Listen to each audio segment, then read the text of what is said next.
السلام علیکم ورحمۃ اللہ تعالی وبرکاتہ۔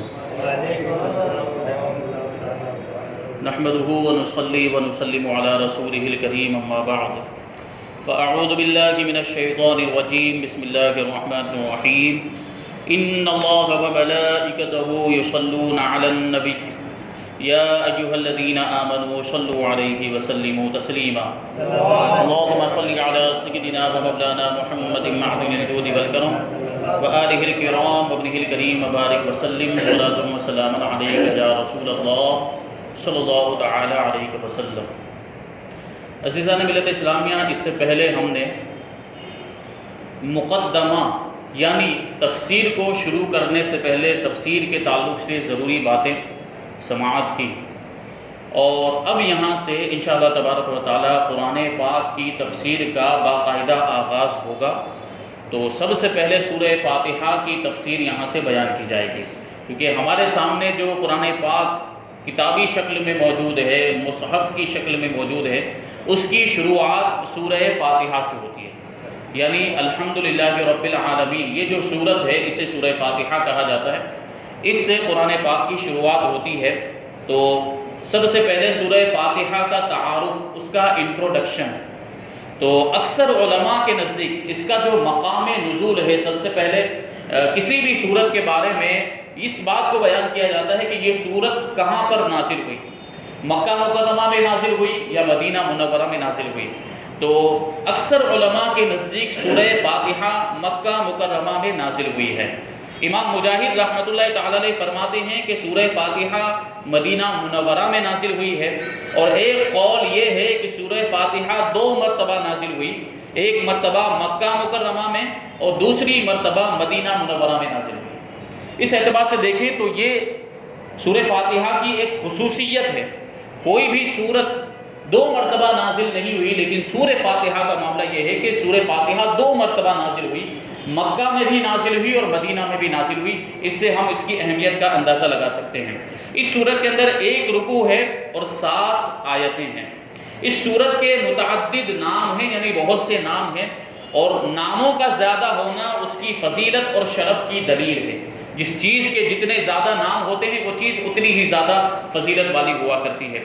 اس کے مشہور 15 نام یہاں پر ذکر کریں گے۔ پہلا نام سورہ فاتحہ۔ سورہ فاتحہ سے قرآن پاک کی تلاوت شروع کی جاتی ہے، اور اسی سورت سے قرآن پاک لکھنے کی ابتدا کی جاتی ہے، اس لیے اسے فاتحۃ الکتاب یعنی کتاب کی ابتدا کرنے والی سورت کہتے ہیں۔ فاتحہ مطلب شروع کرنے والی اور ابتدا کرنے والی۔ تو چونکہ قرآن پاک کی لکھنے کی شروعات بھی سورہ فاتحہ سے ہوتی ہے اور پڑھنے کی شروعات بھی سورہ فاتحہ سے ہوتی ہے، اس وجہ سے اس کو فاتحۃ الکتاب اور سورہ فاتحہ کہا جاتا ہے۔ اس سورت کی ابتدا الحمدللہ سے ہوئی، اس مناسبت سے اسے سورۃ الحمد یعنی وہ سورت جس میں اللہ تبارک و تعالیٰ کی حمد بیان کی گئی ہو کہتے ہیں۔ حمد کا معنی ہوتا ہے تعریف۔ تو سورہ فاتحہ کی شروعات دیکھیں آپ، الحمدللہ رب العالمین، یعنی تمام تعریفیں اس اللہ کے لیے ہے جو سارے جہانوں کا رب ہے۔ تو اسی وجہ سے اس کو سورۃ الحمد بھی کہتے ہیں کہ اس کی شروعات اللہ تبارک و تعالیٰ کی حمد سے ہوتی ہے۔ سورہ فاتحہ قرآن پاک کی اصل ہے، اس بنا پر اسے ام القرآن اور ام الکتاب بھی کہا جاتا ہے، یعنی قرآن کی اصل اور کتاب کی اصل۔ کتاب سے مراد یہاں پہ کتاب اللہ، اللہ کی کتاب یعنی قرآن مجید وہی۔ تو کا معنی اصل بھی ہوتا ہے، اور اصل اس اعتبار سے کہا گیا کہ پورے قرآن مجید کا نچوڑ، پورے قرآن عظیم کا خلاصہ سورہ فاتحہ کے اندر بیان کر دیا گیا، اس وجہ سے اس کو ام القرآن اور ام الکتاب بھی کہا جاتا ہے۔ یہ سورت نماز کی ہر رکعت میں پڑھی جاتی ہے، یا یہ سورت 2 مرتبہ نازل ہوئی ہے، اس وجہ سے اسے السبع المثانی یعنی بار بار پڑھی جانے والی یا 1 سے زائد مرتبہ نازل ہونے والی 7 آیتیں کہا جاتا ہے۔ قرآن مجید کے اندر اس سورت کی یہ خصوصیت ہے کہ نماز کے اندر اس کو خاص اہمیت دی گئی، ہر رکعت کے اندر یہ سورت پڑھنا ضروری ہے۔ تو اسی اعتبار سے دیکھیں تو ہر رکعت میں اس کو پڑھا جاتا ہے، اس اعتبار سے بار بار پڑھی جاتی ہے، تو اسے السبع المثانی، سبع معنی ہوتا ہے 7 اور مثانی مطلب بار بار پڑھی جانے والی۔ السبع المثانی بار بار پڑھی جانے والی 7 آیتیں، یہ بھی ایک فضیلت ہے۔ اور پھر دیکھیں کہ دین کی بنیادی باتیں دین کے بنیادی امور کا جامع ہونے کی وجہ سے سورہ فاتحہ کو سورۃ الکنز، سورۃ الوافیہ اور سورۃ الکافیہ بھی کہتے ہیں، کہ دین کی بنیادی باتیں اس کے اندر بیان کی گئی۔ اور اس دین اسلام کی بنیادی بات کیا ہے کہ اللہ کے سوا کوئی عبادت کے لائق نہیں، تمام تعریفیں اللہ کے لیے ہے، اللہ جو ہے سارے جہان کا رب ہے، رحمان و رحیم ہے، اسی کی عبادت کرنی چاہیے، اسی سے مدد طلب کرنی چاہیے۔ پھر اس کی بارگاہ میں دعا کرنے کا طریقہ سکھایا گیا کہ سیدھا راستہ جو ہے وہ اختیار کرنا چاہیے، اور سیدھا راستہ کن لوگوں کا ہے وہ بھی بتا دیا گیا کہ جو اللہ کے نیک بندے ہیں، جن پر اللہ تبارک و تعالیٰ نے اپنا خاص فضل و کرم نازل فرمائے، ان کے ساتھ ہونے کا حکم دیا گیا، ان کے طریقے پر چلنے کا حکم دیا گیا ہے، اور ان لوگوں کے طریقے سے بچنے کا حکم دیا گیا جو گمراہ ہو گئے، جن پر اللہ تبارک و تعالیٰ کا غضب نازل ہوا، جنہوں نے کفر کر لیا، جنہوں نے اللہ کے رسول صلی اللہ علیہ وسلم کی شان میں گستاخی کر لی، یہ بھی گمراہ لوگ ہیں، اور یہ بھی کافر ہے۔ جو کسی نبی کی شان میں گستاخی کرے وہ دین سے خارج ہو جایا کرتا ہے، اسلام سے خارج ہو جایا کرتا ہے۔ تو یہی پورے دین اور پورے اسلام کا نچوڑ ہے، یہ ساری باتیں صرف سورہ فاتحہ کے اندر بیان کر دی گئی ہے، اختصار کے ساتھ، اجمال کے ساتھ سورہ فاتحہ کے اندر پورے قرآن کا نچوڑ بیان کر دیا گیا، دین کی بنیادی باتوں کو بیان کر دیا گیا، اس لیے اسے سورۃ الکنز کہا جاتا ہے۔ کنز کا مطلب ہوتا ہے خزانہ، یعنی چھوٹی سی سورت کے اندر پورا خزانہ بیان کر دیا گیا۔ اور سورہ وافیہ یعنی سورہ کافیہ، دونوں کا ایک مطلب ہوتا ہے تقریباً، یعنی پورے ساری بنیادی باتوں کو کفایت کرنے والی ایسی صورت ہے یہ۔ اور پھر شفا کا باعث ہونے کی وجہ سے اسے سورۃ الشفا اور سورۃ الشافیہ بھی کہا جاتا ہے، کہ سورہ فاتحہ کے اندر اللہ تبارک و تعالیٰ نے شفا بھی رکھی ہے، اور کیسی شفا ہے اس کو آگے ہم انشاءاللہ سماعت کریں گے۔ اور دعا پر مشتمل ہونے کی وجہ سے، کیونکہ اس میں دعا بھی سکھائی گئی کہ اہدنا الصراط المستقیم، کہ امت کو دعا سکھائی گئی کہ اس طرح دعا کریں کہ اے اللہ ہمیں سیدھا راستہ چلا، راستہ ان لوگوں کا جن پر تیرا انعام ہوا۔ تو اس میں دعا کا طریقہ بھی سکھایا گیا، تو اس وجہ سے اسے سورۃ الدعا یعنی دعا والی سورت، سورۃ و تعلیم المسئلہ، دعا سکھانے والی سورت، اس میں دعا سکھائی گئی ہے۔ سورۃ السوال، جس میں سوال کیا گیا ہے اللہ تبارک و تعالیٰ کی بارگاہ میں، جس میں دعا کرنے کا طریقہ ہے، اس وجہ سے اسے سورۃ السوال بھی کہا جاتا ہے۔ سورۃ المناجات، اللہ سے مناجات کرنے کی سورت، بندہ اللہ تبارک و تعالیٰ سے جو دعا مانگتا ہے، سرگوشی کرتا ہے، یعنی اپنے دل میں جو دعا کرتا ہے، آہستہ جو اللہ کی بارگاہ میں دعا کرتا ہے، اس کو مناجات کہا جاتا ہے۔ تو اس میں دعا کا اور مناجات کا طریقہ بھی ہے، اس وجہ سے اس کو سورۃ المناجات بھی کہا جاتا ہے۔ اس کو سورۃ التفویض بھی کہا جاتا ہے۔ تفویض کا مطلب ہوتا ہے اپنا معاملہ کسی کو سپرد کر دینا، کسی کے حوالے کر دینا۔ تو اس سورت کے اندر بھی یہ تعلیم دی گئی ہے کہ ہمارا جو کچھ بھی ہے وہ اللہ تبارک و تعالیٰ کا دیا ہوا ہے، ہمارا سب کچھ، ہمارے سارے معاملات اللہ تبارک و تعالیٰ کے حوالے ہیں، تو اسے سورۃ التفویض بھی کہا جاتا ہے۔ احادیث میں اس سورت کے بہت سے فضائل بیان کیے گئے، ان میں سے 4 فضیلتیں یہاں پر ذکر کی جاتی ہیں۔ حضرت ابو سعید بن معلا رضی اللہ تعالیٰ عنہ فرماتے ہیں کہ میں نماز پڑھ رہا تھا تو مجھے نبی کریم صلی اللہ علیہ وسلم نے بلایا، لیکن میں نے جواب نہیں دیا۔ دیکھیں آپ، انہوں نے سوچا ہوگا کہ نماز پڑھ رہا ہوں، نماز میں مجھے جواب نہیں دینا چاہیے، جیسے عام حکم ہے کہ اگر ہم نماز پڑھ رہے ہیں اور کوئی آدمی ہم کو بلا لے تو ہم نماز چھوڑ کے جا سکتے نہیں جا سکتے، لیکن یہاں بلانے والا کوئی اور نہیں تھا بلکہ اللہ کے رسول تھے۔ تو جب نماز سے فارغ ہو کر بارگاہ رسالت میں حاضر ہوا تو میں نے عرض کی، یا رسول اللہ صلی اللہ تعالیٰ علیہ وسلم، میں نماز پڑھ رہا تھا اس لیے میں نے آپ کو جواب نہیں دیا۔ تو تاجدار رسالت صلی اللہ علیہ وسلم نے ارشاد فرمایا کہ کیا اللہ تعالیٰ نے یہ نہیں فرمایا استجیبوا للہ وللرسول اذا دعاکم، کہ اللہ اور اس کے رسول کی بارگاہ میں حاضر ہو جاؤ جب وہ تمہیں بلائے۔ اور یہ مطلق حکم ہے، کسی بھی حالت میں ہو بندہ، چاہے نماز کی حالت میں ہو، نماز کے باہر دوسری کسی عبادت میں ہو یا دوسرے کسی کام میں ہو، کاروبار میں ہے، جب اللہ بلائے یا اللہ کا رسول بلائے تو حاضر ہو جانا ہے، نماز چھوڑ کر حاضر ہو جانا ہے۔ یہ شان ہے، کیونکہ نماز بھی تو ہمیں اللہ کے رسول کے صدقے میں ملی ہے، تو یہ شان ہے۔ پھر ارشاد فرمایا کہ کیا میں تمہیں تمہارے مسجد سے نکلنے سے پہلے قرآن کریم کی سب سے عظیم سورت نہ سکھا دوں؟ پھر آپ صلی اللہ علیہ وسلم نے میرا ہاتھ پکڑ لیا۔ یہ حضرت ابو سعید ابن معلا کہتے ہیں کہ آپ صلی اللہ علیہ وسلم نے میرا ہاتھ پکڑ لیا۔ جب ہم نے نکلنے کا ارادہ کیا، یعنی مسجد سے باہر نکلنے کا ارادہ کیا، تو میں نے عرض کیا، یا رسول اللہ صلی اللہ تعالیٰ علیہ وسلم، کہ آپ نے فرمایا تھا کہ میں ضرور تمہیں قرآن مجید کی سب سے عظمت والی سورت سکھاؤں گا۔ تو ارشاد فرمایا کہ وہ سورت الحمدللہ رب العالمین ہے، یہی 7 مثانی اور قرآن عظیم ہے جو مجھے عطا فرمائی گئی۔ تو سب سے عظمت والی صورت اس کو فرمایا گیا، قرآن مجید کی سب سے عظیم صورت اسے فرمایا گیا، قرآن عظیم اور سبع مثانی بھی اسے کہا گیا۔ حضرت عبداللہ ابن عباس رضی اللہ تعالیٰ عنہ فرماتے ہیں کہ ایک فرشتہ آسمان سے نازل ہوا اور اس نے اللہ کے رسول صلی اللہ علیہ وسلم کی بارگاہ میں سلام پیش کرنے کے بعد عرض کیا، یا رسول اللہ صلی اللہ تعالیٰ علیہ وسلم، آپ کو ان دو نوروں کی بشارت ہو جو آپ کے علاوہ اور کسی نبی کو عطا نہیں کیے گئے، اور وہ دو نور یہ ہیں، نمبر 1 سورہ فاتحہ اور نمبر 2 سورہ بقرہ کی آخری آیتیں۔ تو یہ دو چیزیں، یعنی سورہ فاتحہ اور سورہ بقرہ کی آیتیں جو للہ ما فی السماوات آمن الرسول بما انزل الیہ، یہ جو آیتیں ہیں سورہ بقرہ کی آخری آیتیں، ان کو نور فرمایا گیا، سورہ فاتحہ کو اور سورہ بقرہ کی آخری آیتوں کو نور فرمایا گیا ہے۔ اور اس کے تعلق سے فرشتے نے یہ بھی بات عرض کی کہ یہ دو چیزیں ایسی ہیں جو نبی پاک صلی اللہ علیہ وسلم سے پہلے کسی دوسرے نبی کو عطا نہیں کی گئی۔ یہ حضور کی خاصیت ہے کہ یہ دو چیزیں اللہ کے رسول صلی اللہ علیہ وسلم کو عطا فرمائی گئی۔ اب سوچیں اس کی کیسی اہمیت ہوگی اور کیسی فضیلت ہوگی، اس کو نور فرمایا گیا، تو ظاہر سی بات ہے جو نور ہوگا وہ دوسروں کو بھی روشن اور منور کرنے کی طاقت رکھتا ہے۔ تو اگر ہم سورہ فاتحہ کی تلاوت کریں اور سورہ بقرہ کی آخری آیتوں کی تلاوت کریں تو اللہ تبارک و تعالی ہمیں اس نور کی برکتیں عطا فرمائے گا، ہمارے چہروں پر بھی نور ہوگا، اور جس گھر میں یہ پڑھی جائے گی اس گھر میں بھی نور ہوگا اور اس گھر میں بھی برکتیں ہوں گی۔ اسی وجہ سے کہا جاتا ہے نا کہ جس گھر میں سورہ بقرہ پڑھی جاتی ہے وہاں سے برے جو اثرات ہوتے ہیں، آسے جنات وغیرہ کا جادو کا اگر اثر ہو تو وہ دور ہو جایا کرتا ہے۔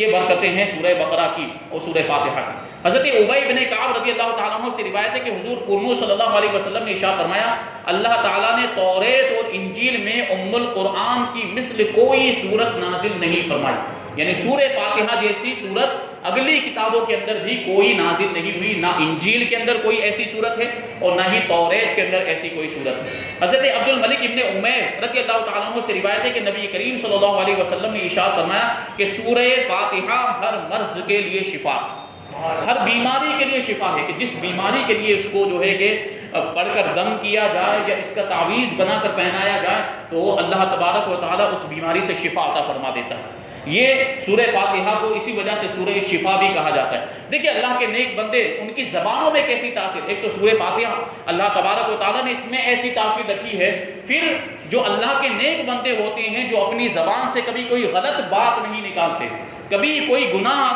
والی بات اپنی زبان سے نہیں نکالتے، تو ان کی زبان بڑی پاکیزہ ہوتی ہے، جب وہ سورہ فاتحہ پڑھتے ہیں تو اس کی تاثیر ڈبل ہو جاتی ہے۔ حضرت جنید بغدادی رضی اللہ تعالیٰ عنہ کے تعلق سے غالباً یہ واقعہ مشہور ہے کہ آپ کی بارگاہ میں جب کوئی بیمار آتا، کوئی بھی بیماری، بخار ہو، سردی، کھانسی، زکام وغیرہ، کوئی بھی بیماری کی بات شکایت لے کر آتا اور کہتا کہ حضور مجھے یہ بیماری، تو آپ کچھ پڑھ کر دم کر دیا کرتے تو بیمار شفا یاب ہو جایا کرتا تھا۔